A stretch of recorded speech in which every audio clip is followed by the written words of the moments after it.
All right, so here's the beginning problem that we will be working with. You can see that it is 2 sine x over 2 equals cosine x over 2.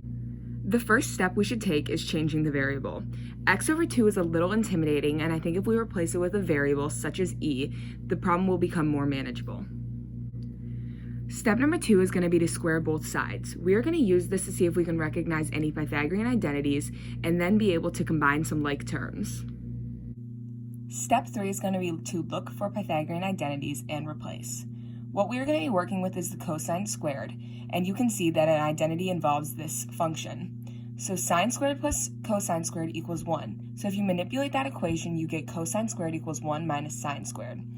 Then the next step is going to be to replace.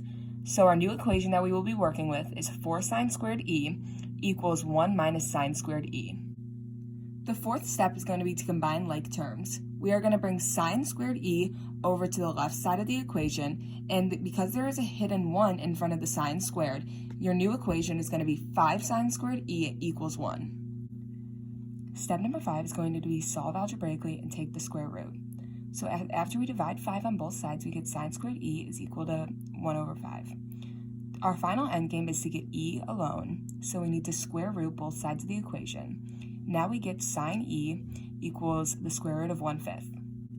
Step number 6 is going to be get rid of sine. To do this, we have to use the inverse because that is the only thing you can use to get rid of sine and get e alone.